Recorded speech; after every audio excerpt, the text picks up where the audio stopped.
အားရှိတယ်တီထွင်မှုရှိတယ်အောင်မြင်တဲ့တွေအားလုံးအနုပညာတွေအားလုံးအားစားသမားတွေအားလုံးဘာကြောင့်အောင်မြင်လဲလို့မေးရင်တခုပဲ passion ကြောင့်နော်မွေးရပါလဲလည်းမဟုတ်ပညာအရေးချင်းတွေများလို့နေလို့လည်းမဟုတ်စိတ်ဝင်စားမှုအားထည့်မှုတို့ဖြစ်တယ်ဒါကြောင့်မို့ motivation ဒါလေးတော့မင်းတို့သတိပေးခြင်းနဲ့နော် motivation ကနော်လာကတိုးမှအလုပ်လုပ်ခြင်းနဲ့စိတ်မမွေးနဲ့နော်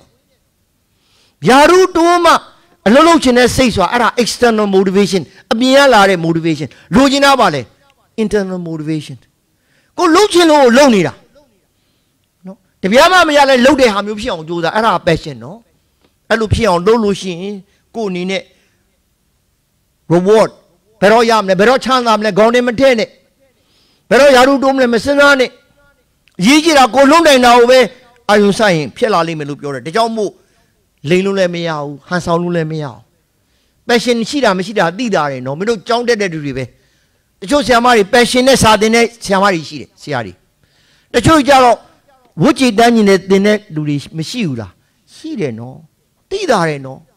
အဲ့ဒါကိုစဉ်းစားဖို့လိုတယ်ဒါကြောင့်မို့ဝန်ထမ်းတွေခန့်တဲ့ခါမှာလဲအလုပ်ရှင်တွေမှားခြင်းနဲ့ passion ရှိတဲ့ဝန်ထမ်းတွေရွေးခန့်မှာနော်သူ့ရဲ့နောက်ခံအကြောင်းရင်းနဲ့အရေးမကြီးဘူးသူ့ရဲ့ပညာရေးချင်းနဲ့အရေးမကြီးဘူးသူ့ရဲ့ passion ကရေးကြည့်တယ်လို့ပြောတယ်ဒါကြောင့်မို့ passion ကပါလေလူရတဲ့ပို့လောက်တာ passion ပဲ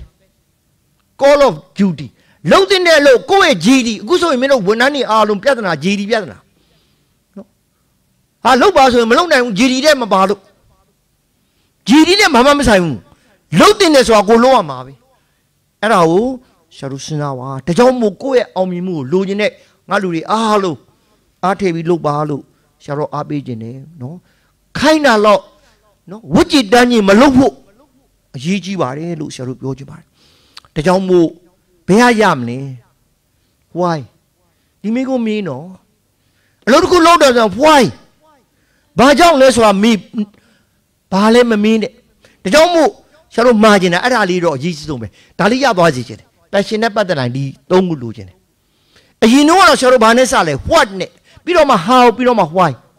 အခုတော့ဘာနဲ့စလဲ why နဲ့စတယ်ဒီနေ့ B2B စကားပိုင်းကိုလာတယ် why ဘာကြောင့်လဲနော်ပြီးတော့မှ how ဘယ်လိုနားထောင်မလဲပြီးတော့ what ဒါပြီးဘာလုပ်မလဲအဲ့တော့ကိုအမြဲတမ်းဘာနဲ့စမလို့ why နဲ့မင်းနော်နောက်တစ်ခုလို့တော့ထမင်းစားတော့ဘာကြောင့်လဲ why ဒီလုံးမှ why စီးပွားရေးလုပ်ငန်းအတစ်ကိုလုပ်မယ် why အဲ့လိုမေးလိုက်ရင်တော့အဖြေတစ်ခုရလိမ့်မယ်လို့ပြောတယ်ဒါကြောင့်မို့ဆရာတို့မှားကျင်တာတော့ passion ရဲ့အနက်ကဘယ်ကလာလဲဆိုရင် suffer အနစ်နာခံတာနော်အနစ်နာမခံရင်မအောင်မြင်ဘူးနော်ဒဏ်ခံနိုင်မှုလိုတယ်တိခံနိုင်မှုလိုတယ် endure စိတ်ရှည်ဖို့လိုတယ် forbearance အရာရာကိုအနေနဲ့နားလည်ဖို့လိုတယ်လို့ဆရာတို့ပြောအဲ့တော့မအောင်မြင်တာကိုမင်းတို့လူငယ်တွေအားလုံးသတိပေးနေတာဆရာတကယ်ကိုနော်ပညာရေးဆရာတို့အာဇာနည်လို့ပြောရင်ဟိုတလောကကြားလိုက်တာနော်10တန်းကို19ကဖြည့်တဲ့လူတော်ထူးကြုံတာနော်ဟုတ်တယ်မလားကိုသားဆုံး2ခေါက်လောက်နဲ့ဆိုဖြည့်မှာမဟုတ်တော့သူကတော့19ကတော့ဖြည့်တာကိုတော့သူ PhD 10ခုလောက်ပေးသိရင်နော်ဘာကြောင့်လဲတလောက်တော့ကြိုးစားတာနော်ဘာကြောင့်လဲကြာကအရင်မကြည့်ဘူးလဲတာအရင်မကြည့်ဘူးထဖို့လိုတယ်နော်10ချိန်လဲတာကိုမဆိုင်နဲ့နော်17ချိန်မှာထမယ်နော်အားလို့ဒါကြောင့်မို့ failure ကိုလက်ခံနော်အမားလုံးနော်အဲ့လိုပြောပြတော့အနေရှိတယ်နော်ပြောရတဲ့သွားလုံးနေနေဗန်ကြရင်နော်ဒုက္ခတွေရောက်ကုန်မှာနော်အလုပ်ရှင်တွေဆရာလာပြီးပြောလိမ့်မှာဒါပေမဲ့ဘာဖြစ်လဲအမားရှိမှအမားသိမှအမှန်ဖြစ်မှာနော်ဒါကြောင့်မို့ failure ကိုဆရာတို့စဉ်းစားကြည့်ခြင်းနဲ့တွေ့အလုပ်ကမလွယ်ဘူးနော်မင်းတို့ဝန်ထမ်းတွေသိတယ်ဆရာလည်းဝန်ထမ်းမင်းလို့ရတာသိမလွယ်ဘူးဒါပေမဲ့ဘာဖြစ်မလဲအားလုံးကဇွဲရှိဖို့လိုတယ်နော်မဖြစ်မနေလုပ်ဖို့လိုတယ်အခုတော့ခပ်ပေါ်ပေါ်ပဲလုပ်ကြည့်တယ်မရဘူးတော်ပြီနော်ခပ်ပေါ်ပေါ်မလုပ်နဲ့နော်ကျတို့တီးခံမယ်ဇွဲရှိမယ်လုပ်လို့ရှိရင်လူတွေအားလုံးကကို့မှာဘဝမှာအခက်အခဲတွေရှိမှာသူတို့ပြောလိမ့်မယ်အခက်အခဲတွေဒါပေမဲ့အဲ့ဒီအခက်အခဲတွေကြော်လွှမ်းနိုင်မှာလူတွေအားလုံးကအောင်ဆုံးရှုံးမှုတွေရှိမှာပဲနော်ဆရာကုနာသူတို့ဆရာအကြောင်းပြောတဲ့ခါမှာကိုကြီးရာဆိုရင်နော် အာလူတွေကတော့ထင်ကြီးမှာနံပေးစားတယ်အများကြီးနော်ပထမချင်းပြေးရှိသွားယူတော့ပြန်လာတော့အဖေဆုံးခဏမင်းထင်ဒုတိယချင်းသွားယူတော့အမေဆုံးတာမမိလိုက်ဒါပေးစားတာဟုတ်တယ်နော်တစ်ဖက်ကအောင်မြင်နေဆိုမဲ့တစ်ဖက်ကလည်းပေးစားရတာပဲအဲ့တော့လောကမှာအမြဲတမ်းပါလေပေးစားဖို့အစနစ်ရှိအောင်ကြိုးစားနော်ဟိုရတာပဲမစင်စားနဲ့နော်ရဖို့ဆိုရင်ပေးစားရမယ်ဆိုတာသိရင်ကိုကအမြဲတမ်းအားထင်နေဖို့အဲ့တော့အရေးကြီးဆုံးက learning ဆရာတို့ B2B လောက်ရတာဆရာတို့တို့နဲ့နော် B2B ဖွဲ့သားနဲ့ဆရာတို့စလို့တာ learning လုပ်စေချင်တာတတ်စေချင်တယ်သိစေချင်တယ်သင်ယူခံစုစေချင်တယ်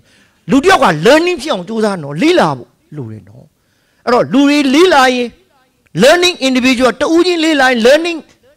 organization အဖွဲ့အစည်းတွေလေ့လာတဲ့အဖွဲ့အစည်းဖြစ်တယ်အဲ့ဒါဆိုရင် learning society တို့လူအဖွဲ့အစည်းရလေသင်ယူခံယူတဲ့လူအဖွဲ့အစည်းဖြစ်လာလိမ့်မယ်အဲ့တော့ကြိုးစားပါ try again လို့ဆရာတို့ပြောချင်ပါတယ်အဲ့ဒီပုံလေးမမေးနဲ့နော်တို့တော့ကိုပြောရင်အိုစွန်းကြီးပြောမလို့ထင်ဒီလိုထင်မှာတဖြောင်းနေဒါမှတကယ်တော့ပါလေမဟုတ်ဘူးနော်အားလုံးကလွယ်တာမဟုတ်ဘူးနော်ဆရာတို့လည်းဒီတိုင်းဒီချိန်နေရောက်လို့ကတော်တော်ကြိုးစားရနော်အကွေအကောက်ဒီအခက်ခဲတွေအတားစီးတွေအများကြီးကြော်ဖြတ်ပြီးမှဆရာတို့ရမှာဖြစ်တယ်ဒါကြောင့်မို့အားမငယ်နဲ့အခက်ခဲတွေရှိတာဒါကိုယ်သင်ခန်းစာပဲဘဝသင်ခန်းစာတွေပြင်းနေတာအလုတ်လျှောက်ကြည့်တယ်မရဘူးအဲ့ဒါသင်ခန်းစာပဲပမိုးရှင်းသူများရသွားတယ်ကိုမရဘူးအဲ့ဒါသင်ခန်းစာပဲတနည်းကြရင်ကိုရအောင်ကြိုးစားဖို့လိုတယ်လို့ပြောတော့ဒါကြောင့်မို့အဲ့ဒါကဘာလဲ passion ဆိုတာဘာလဲဓာတ်စီတဲ့မိမိရဲ့နော်ကိုယ့်ရဲ့ရည်ရွယ်ချက်ရဖို့အတွက်ကိုလုပ်ဘလောက်ကြီးခက်ဘလောက်ကြီးပင်ပန်းလုပ်နိုင်မှုလိုရလို့ဆရာတို့ပြောတယ်ဒါကြောင့်မို့အဲ့လိုဆိုရင်စိတ်ပါတယ်တယောက်နဲ့တယောက်သစ္စာရှိတယ်တို့ feel ဆိုင်ကိုသွားကြည့်ဝန်ထမ်းတွေသိသဘောကြတာ team work တယောက်နဲ့တယောက်ညီရယ်ဘာကြောင့်လဲ passion ရှိလို့နော် passion မရှိရင်သိတာတယ်နော်တယောက်နဲ့တယောက်ဖာသီးဘာသာနေတာမျိုးအဲ့လိုစဉ်းစားတာမျိုးဖြစ်တယ်ဒါကြောင့်မို့နောက်ဆုံးပိုင်းမှာတော့ follow your passions and success will follow နော်ကိုဝါဒနာပါတာလုပ်ရင်အောင်မြင်မှုတွေကကိုယ့်အနောက်ကနေကပ်ပြီးပါလာလိမ့်မယ်အဲ့တော့ရည်ကြီးဆုံးကိုဝါဒနာပါတာကိုသိဖို့လိုတယ်နော်ကိုဘာထူးကြုံလဲတချို့တွေကအတွက်ချက်တွေကောင်းတယ်တချို့တွေကအပြောဆိုတွေကောင်းတယ်တချို့တွေကဖန်တီးမှုတွေကောင်းတယ်တယောက်နဲ့တယောက်မတူကြဘူးနော် ability တွေတယောက်နဲ့တယောက်မွေးရမှာမတူဘူးနော်အဲ့တော့ကိုသိကိုကသမိုင်းတော်လို့ရှိရင်သမိုင်းပဲလို့သင်္ချာတော်လည်းသင်္ချာပဲလို့အဲ့ဒါကိုစဉ်းစားတဲ့ခါမှာအရေးကြီးတာ burning ဂန္ဒီပြောတာပူကောင်းတယ်နော် passion ကိုရိုးတယ်မကုန်ဘူးတခါတည်းပူလောင်နဲ့မီးတောက်နေတဲ့စိတ်ဓာတ်ကိုပြောတာ burning passion နော် burning passion with absolute detachment ကိုလိုချင်တာကိုအမြဲတမ်းဥဆိုင်နိုင်တဲ့စိတ်ရှိနော်အောင်မြင်တယ်လို့ဂန္ဒီကပြောပါတယ်ဒါကြောင့်မို့ကိုအနေနဲ့လူငယ်တွေကိုမှာကျင်တာတော့လူတယောက်မှာနော်လူကျင်တာတော့တမိုးထားဖို့လိုတယ်ပါရမီရှိဖို့လိုတယ် ambition ကိုမှာဆန္ဒရှိဖို့လိုတယ် intellect ကိုမှာဉာဏ်ရည်ထက်ဖို့လိုတယ်ဒါတွေအားလုံးလိုတဲ့အထဲမှာအရေးကြီးဆုံးကဘာလဲ passion ပဲနော်ဒါရှိရင်ရပြီလို့ဆရာတို့ပြောခြင်းတယ်ဒါကြောင့်မို့ကြီးကြီးဆုံးကလူတွေအားလုံးကဒါလေးလူငယ်တွေသတိပေးတာပါငွေချမ်းသာယုံနဲ့အောင်မြင်တာမဟုတ်ဘူးနော်ကြော်ကြားယုံနဲ့ဆယ်လီဖြစ်ယုံနဲ့အောင်မြင်မဟုတ်ဘူးနော်အဲ့ဒါတွေအားလုံးကမှားတယ်လို့ပြောတယ်အောင်မြင်တာပါလေလို့ပြောရင်ကိုလူကျင်တာရတာဒီအောင်မြင်တာငွေနဲ့လည်းမဆိုင်ဘူးယာရုနဲ့လည်းမဆိုင်ဘူးနော်ကိုလူကျင်တာရတယ်အဲ့တော့ကိုကြည်နဲ့ကိုအားရတယ်ကိုဂုံယူရင်အဲ့ဒါအောင်မြင်တဲ့လူပဲအဲ့တော့ကိုယူနိုင်အောင်ကြိုးစားတော့ငါလူတွေဘာပဲလို့တေးတွေကြီးတာနဲ့မဆိုင်ဘူးလို့ပြောတယ်ဒါကြောင့်မို့ကိုအနေနဲ့အဆင့်9ဆင့်ပေါ့နံပါတ်1မှာတော့လူတိုင်းကစားဖို့နေလူကျင်တာအနီးနော်စားဖို့နေဖို့ဝုတ်ဖို့လိုတာပြီးတော့လှုပ်တဲ့ခါမှလည်းလုံခြုံနေနော်လက်ကလေးရတာလုံခြုံတာပဲဒါပေမဲ့အလူဒီမကဘူးတယောက်နဲ့တယောက်ယဉ်နီးဖို့ပေါင်းသင်းဆက်ဆံရေးမလိုဘူးလားလိုတာအစိမ့်ကြတော့ဗါလေကိုထင်ကြည့်ဒါပေမဲ့နောက်ဆုံးအစိမ့်ကြတော့ကိုထင်ကြည့်ကြမလို့ကိုအကြောင်းကိုသိတော့ဒါတွေ game site တော့သူများချီကျူးလဲရေးမကြည့်ဘူးသူများကဲ့ရဲ့လဲရေးမကြည့်တော့အဲ့လိုဖြစ်အောင်ကြိုးစားနော်အဲ့ဒါပါလေ self actualization ကိုငါတတ်နေမြငါလုပ်ခဲ့ရ နော်ဒါကြောင့်ငါ့ကိုချီးကျူးလဲငါဂရုမစိုက်ဘူးငါ့ကိုကဲ့ရဲ့လဲငါဂရုမစိုက်ဘူးငါသိဆုံးဖြစ်အောင်ဆရာတို့အပြာဖြစ်အောင်ကြိုးစားပါနော်ငါတို့တွေအားလုံးကအနီနဲ့စနေရတာနော်စာဝေနီပြေလေအောင်လုပ်နေရတာဝန်ထမ်းနေအနီနဲ့အလုပ်လုပ်နေရတာလုပ်ငန်းရှင်နေနဲ့ဒီတိုင်းပဲလုံခြုံဖို့လုပ်တယ်တယောက်နဲ့တယောက်ရင်းနှီးဖို့နေတယ်ကိုထင်ကြီးဖို့နေတယ်နောက်ဆုံးတော့ပါလေကိုကြောင့်ကိုအတိဆုံးပဲကိုလက်ခံနိုင်အောင်ကြိုးစားပြီးပါလို့ဆရာတို့သိပြတယ်ဒါကြောင့်မို့ကိုအနေနဲ့အမြဲတမ်း positive နော်အရာရာကိုအကောင်းကိုကြည့်နိုင်တယ်မင်းတို့အခုကျေးဇူးတင်တာမှလည်းနော်ဒီတနင်္ဂနွေနေ့မှာလာပြီးပြမခံပြီးလာနားထောင်တာဟုတ်တယ်နော်အချိန်လည်းကုန်နေငွေလည်းကုန်တာဒါပေမဲ့အဲ့ဒါပါလေ self improvement ကိုအရေးသွေးတက်အောင်လုပ်နေတာဒီမှာတဏှာလေးနားထောင်လိုက်တယ်သူတို့ပြောတာကိုနားထောင်လိုက်ရင်နော်ကိုဘဝနဲ့ပတ်သက်ပြီးရှင်ပြီးတော့ငါဘာလုပ်ရမလဲဆိုတဲ့အဖြေတစ်ခုရလိမ့်မယ်လို့တခြားတင်တယ်နော်သူတို့အားကြပြီးဆရာပြောတာတွေအားလုံးစဉ်းစားလို့ရတယ်လို့ပြောတယ်ဒါကြောင့်မို့ဆရာတို့အခုနောက်ဆုံးအနေနဲ့လူငယ်တွေသိတဲ့ထူးခြားတဲ့လူတွေ Steve Jobs ကတော့မသိတဲ့လူမရှိဘူးနော်ဆရာတို့ Apple ဆရာတို့နော်ဒီ iPhone တို့ iPad တို့ကိုထွင်တဲ့လူအဲ့တော့သူ့အနေနဲ့အောင်မြင်တဲ့ပုံမှာမူတည်ပြီးတော့ရှိတဲ့အချက်လက်တွေကိုစဉ်းစားတဲ့အခါမှာသူ့အနေနဲ့9ချက်ပြောတယ်ပြပြသွားကြည့်အောင်နော်နံပါတ်1က do what you love နော်ချစ်တာကိုလုပ်တယ်ကိုဘာချစ်လဲ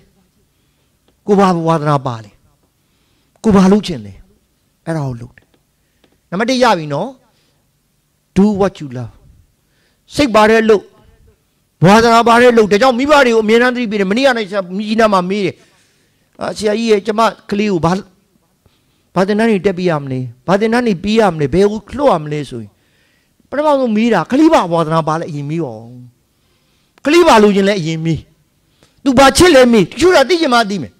ငယ်တော့ဒါပေမဲ့မိဘသားသမီးကိုသိတာပဲကိုကလေးရဲ့အခြေအနေသိတော့ do what you love နံပါတ်2ကနည်းနည်းလေးပြောကြည့်မယ်နော် put a dent in the universe စัจ java ထဲမှာကိုကြောင့်ထူးရမယ်နော် dent ဆိုတာနည်းနည်းလေးထူးသွားတာအကြည့်ကျမထူးနိုင်ဘူးနော်ကိုတယောက်တည်းအားလုံးကြီးကဘာကြီးမပြောင်းနိုင်ဘူးနော်ဒါပေမဲ့ကိုနေရာလေးမှာပြောင်းနိုင်တော်ပြီနော်ကိုရုံးမှာကိုရုံးကလေးမှာပြောင်းနိုင်တော်ပြီရှာခဏသတိပေးတယ်နော်မင်းလူငယ်တွေအားငယ်မှာဆိုလို့တချို့ရပြောတယ်ဆရာကြီးရဲ့ဘာထူးလဲကျွန်တော်ယာတို့ကလည်းမရှိဘူးအသက်ကလည်းငယ်တဲ့အတွက်ကျွန်တော်လှုပ်လို့မထူးဘူးလို့ထင်တယ်ထူးတယ်နော်ဆရာဆောင်းမတွေရေးတယ်နော်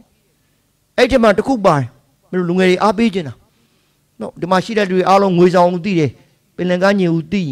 မနေ့ဆိုကြီးလမ်းလျှောက်ထွက်တဲ့လူတယောက်ကနော်အဲ့ဒီတောင်မြင်ပေါ်မှာနော်အဲ့ဒီမှာရှိတဲ့လူကအဝေးကြီးမှာရှိလိုက်တော့ तू ကတောင်မြင်မှာတရှိတရှိကောက်ပြီးပြစ်နေတွေ့အဲ့တော့အနာကပ်ပြီးတော့မေးတဲ့ခါဘာလုပ်နေလဲမေးတော့တောင်မြင်မှာညာဘက်ကမျောလာတဲ့ငါးလေးတွေနော်နေရလဲထွက်လာတော့မယ်ဆိုတဲ့အတွက်ဒီငါးတွေကသေးတော့မယ်ဒါကြောင့်မို့ငါးတွေကိုပင်လယ်ထဲပြန်ပြစ်နေတာတဲ့အဲ့တော့မေးတဲ့လူကမင်းတယောက်လို့ဘာထူးလဲငါးတွေကလည်းအများကြီးပဲတောင်မြင်ကလည်းအရှိကြီးပဲနော်မင်းတယောက်တည်းဘာထူးလဲမေးတော့မင်းတို့အဲ့ဒီမိကုန်းသိထားနော်အဲ့လူကဘာမှမဖြေဘူးငါးတကောင်ကောက်ပြီးတော့အဲ့ဒီငါးကိုရေထဲပြစ်လိုက်တယ်ငါးတကောင်အတွက်တော့ထူးတယ်ငါလူတွေငါးတကောင်အတွက်ထူအောင်ကြိုးစားနော်ငါးတွေအများကြီးကောက်ဖို့မစဉ်းစားနဲ့နော်ပင်လယ်မြင်းရလည်းအရှိကြီးပဲတောင်မြင်းရလည်းအရှိကြီးပဲအဲ့ဒီမှာကိုလုံနိုင်တာတွေအများကြီးမလုံနိုင်ဘူးဒါပေမဲ့ဘာလုံနိုင်လဲငါးတကောင်တော့ကောက်နိုင်တယ်နော်ကြိုးစားနော်ဆရာမနေ့ကမြစ်စောကပြန်လာဟောရောက်ဖူးခြင်းလို့ဘာစိတ်မကောင်းနေအဲ့ဒီမိခနဲ့မလိခနဲ့အေယာဝတီမြစ်သုံးဆုံတဲ့နေရာမှာရည်သားမှုတွေအများကြီးပဲနော်ခဏကစားပြီးရည်သားမှုတွေမသုံးဘူးနော်တို့ဟိုရည်သားမှုပိုင်ရှင်တွေခွင့်လို့နော်ဘာလဲပလတ်စတစ်တွေကတို့ဒုက္ခပြီးနေတာကိုလုံးနိုင်နေနော်အဲ့ဒီနေရာမှာလည်းသိပြီးချင်းလူငယ်တယောက်ရှာမှာလို့ရှာဟောပြောပွဲတစ်ခုမှာလူငယ်တွေရှာတင်ရတာနော်ဟိုအဲ့တော့ကြောင့်မင်းတို့အားလုံးကလူငယ်တွေဖြစ်တော့လူကြီးတွေမပါတော့ပြောလို့တော့သိမဖြစ်ဘူးဒါပေမဲ့ American နိုင်ငံသားဝန်ကြီးမမပြီးရောက်ဖူးတဲ့ Madeleine Albright ပြောသွားတယ်သူမိန့်ခွန်းတစ်ခုမှာ The older I am the younger my teachers တဲ့ပြန်ပြောကြည့်မယ်နော်အဲ့ဒီပဲရအောင် The older I am ငါအသက်ကြီးလာလေ the younger my teachers ငါဆရာငယ်သွားတယ်အတိပ္ပယ်ပါလူကြီးတွေကဘုရားတင်ရတယ်လူငယ်တွေရှာတင်ရမှာနော်အဲ့တော့ဆရာတို့တင်နေတာပါလေအခုကုမ္ပဏီမှာရှိတဲ့လူတွေနော်ဒီပတ်ဝန်းကျင်ညဉ့်ညမ်းမှုဆရာတို့အားသုံးလုံးတင်တယ်နော် reduce short သုံးပါနော် short သုံးမှုလည်းသိထားနော်အိမ်ပြန်ဘီလိုဖွင့်ကြည့်နော်ဘီလိုထဲမှာမဝတ်တဲ့အထည်အများကြီးနော်တယောက်အားလုံးရှော့လို့မရဘူးလားအခုတော့မရှော့နိုင်ဘူးလက်ကနော်ယင်နေတာနော်ဝယ်မှဖြစ်တာနော်သူများသုံးရင်ကိုကသုံးနေတာ reduce လို့ဖို့မစင်စားဘူးနော်နောက်တစ်ခါ reuse ပြီးတော့ recycle သုံးခုသုံးတယ်နော် reduce နော်ရှော့မယ် recycle တခြားသုံးလို့ရနောက်တစ်ခါ reuse သုံးလို့ရဒါပေမဲ့ကလေးတော့ဆရာအဲ့နေရာသင်တယ်ဆရာကြီးတခုကြံသေးတယ်နော်တဲ့အဲ့ဒါဘာလဲ refuse တဲ့ကြိုးကြိုးဒီ plastic ဘူးမသုံးရင်အကြီးကြီးမဖြစ်ဘူးနော်အလေးလေးမဖြစ်ဘူးမတောက်နဲ့တော့ကနေရစားပြီနော်ကိုယ့်ကိုရေဘူးယူလာမယ်ရုံသွားရင်ရေဘူးနဲ့သွားမယ်နော်တန့်ရှင်းတယ်နော်ပတ်ဝန်းကျင်ကိုလည်းဆရာတို့မထိခိုက်စေဘူးဒါကြောင့်မို့လူငယ်တွေကိုမှာကျင်တော့ put a dent in the universe နော်မလို့ရင်မိသိမ့်မယ်ရုံးမှာနော်ဘာမီကြီးကိုမတတ်နိုင်ဘူးဒါပေမဲ့ကိုမီတော့ပိတ်လို့ရတယ်မသုံးတဲ့ချိန်မှာကွန်ပျူတာပိတ်ပြီးတော့သွားမယ်အဲ့ဒါပါလေကိုတတ်နိုင်သမျှ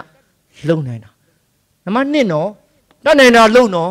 မလုံနိုင်တာကိုမပြောနဲ့နော်နံပါတ်3က kick start your brain ဒီနေ့ဟောပြောဝေးတက်တာ kick start ကိုတွန်းလို့တာပဲကိုယ့်ရဲ့အုံနောက်ကိုတွန်းလို့တာပဲ YouTube ကြည့်နော်တက်လို့မှရှိတဲ့ lecture တွေအများကြီးကို YouTube ကနေတွေ့လို့ရတယ်အစိုးမင်းတွေအများကြီးပဲစာအုပ်တွေဖတ်အဲ့ဒါ kick start your brain ကိုထိုင်းနေရဲ့အုံနောက်ကြီးကိုနော် battery down နဲ့အုံနောက်ကြီးကိုတခါတည်းတွန်းတာနော်ကားမှာ battery down ရင်တွန်းနေရတာနော်အဲ့လိုပဲ kick start လုပ်ပါလို့ပြောပြီးတော့အဲ့ဒါလေးနံပါတ်4ဦးစိုးကြီးအဲ့ဒါလုပ်သွားတယ်ထင်တယ်ဖီးက sell dreams not products တဲ့လုံးဝရှင်းနေမှားခြင်းနဲ့နော်အိမ်မက်ကိုရောင်းတော့ပစ္စည်းရောင်းတာမဟုတ်စတဲ့အလှပြင်တာအိမ်မက်ရောင်းတာနော်ဆရာတို့ Revlon အခုဗမာပြည်ရောက်နေပြီနော်ဆရာတို့နှခမ်းနေစိုးစိတ်ပါသူ့မေးတယ် CEO နေမှာရောင်းနေတယ်လို့မေးနော် cosmetic ရောင်းတယ်လို့သူမပြောဘူး I'm selling hope တဲ့နှုတ်နဲ့ချက်ကိုငါရောင်းနေတယ်ဒီမှာခန်းထဲမှာရှိတဲ့နှခမ်းနေစိုးတဲ့လူတွေအားလုံးဘာကြောင့်စိုးလဲညောင်းနှင်းညံနဲ့စိုးနေတာဟုတ်တယ်နော်ပုံများလာမလားနော်အဲ့တော့သူရောင်းတာက cosmetic ရောင်းရင်တစ်မျိုးနော်ညောင်းနှင်းချက်ရောင်းရင်တော့တစ်မျိုးဖြစ်သွားတယ်အဲ့တော့ခရီးစားပြီးလုပ်ငန်းရှင်တွေအိမ်မက်တွေရောင်းနိုင်အောင်ကြိုးစားပါနံပါတ်5ကမင်းတို့လူငယ်တွေပြောတာလွယ်ပါတယ်လူကြီးတွေပြောရင်သာခက်တာ say no to 1000 things ရှိသမျှအလုပ်တွေလုပ်ဖို့မစင်စားနဲ့တော့ခရီးစားပြီနော်အခုကတော့လူတိုင်းကအားလုံးလုပ်တယ်ဗမာပြည်မှာစီးပွားရေးလုပ်ငန်းရှင်တွေမိကြီးအားလုံးလုပ်တယ်တတိယဘလို့ဖြစ်လဲသူတို့မှအဖြေမရှိအားလုံးလုပ်တာနော်ဟိုတယ်လေးရှိတယ်နော်လေပြန်လေးရှိတယ်ဓာတ်ဆီလေးရောင်းတယ်နော်ပြီးတော့လမ်းလေးဖောက်တယ်နော်ရှိသမျှအားလုံးလုပ်တာ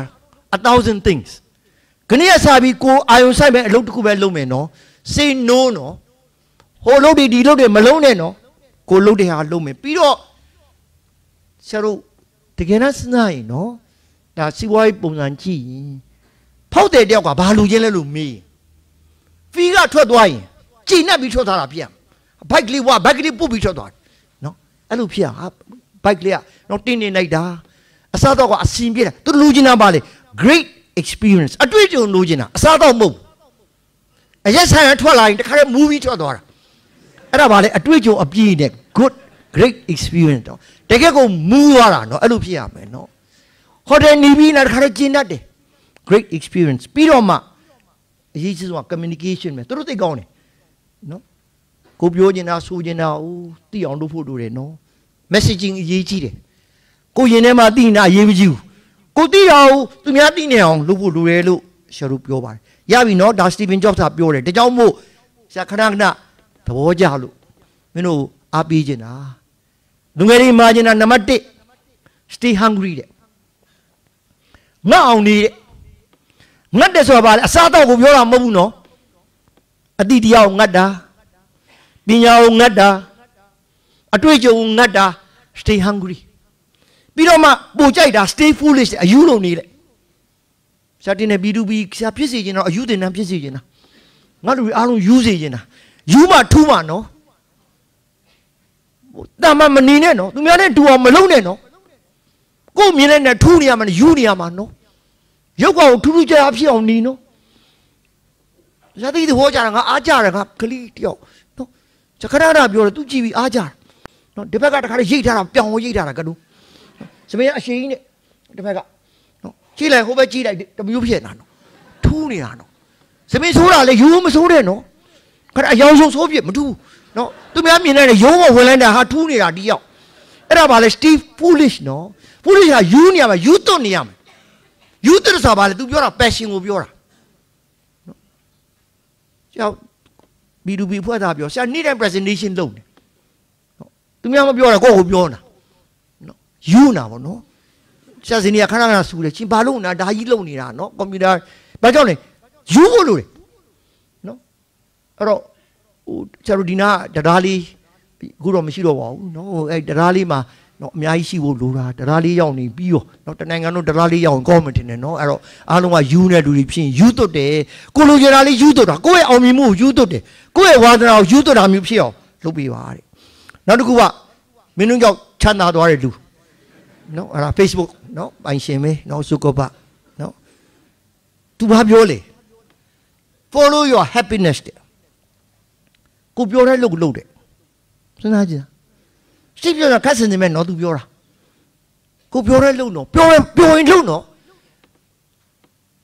Canana Biora, the machine of Shay, they think of Biora, the new needs and in social shout of Biora. No, the Nina need a Ludi Malaro, the Yoma, no. And of Alice, singing Malone of Biora. How do you know? When I know singing Malone, no, never to know. I don't talk about no error. Follow your happiness. Error. Go Biora. Nine names and up your army. When we like you, even if you do not end up making a fortune, the Miano Machanda and Kisamishu, go up your need. What do you be on Shano? Piorello Belluno,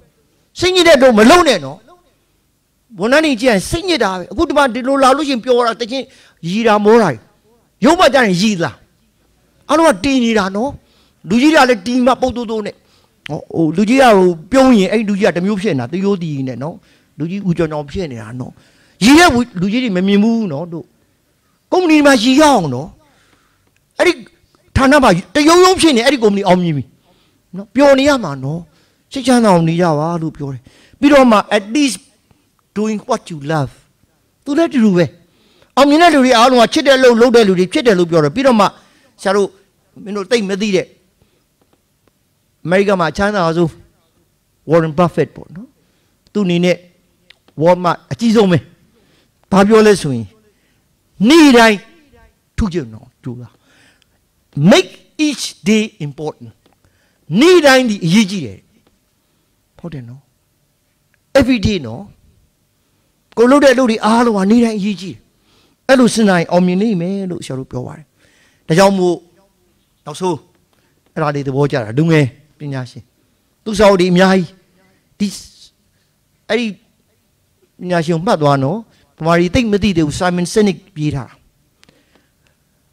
working hard for something we don't care about ကိုစိတ်ဝင်စားတဲ့အလုပ်ကိုလုပ်ရင်အဲ့ဒါပါလေ stress စိတ်ဖိစီးမှုပေါ့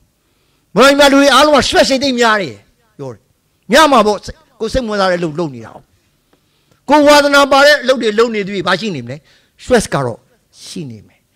working hard for something we love ကိုချစ်တဲ့လုပ်ကိုလုပ်နေရင်တော့ဘာရှိလဲအဲ့ဒါ passion ပဲ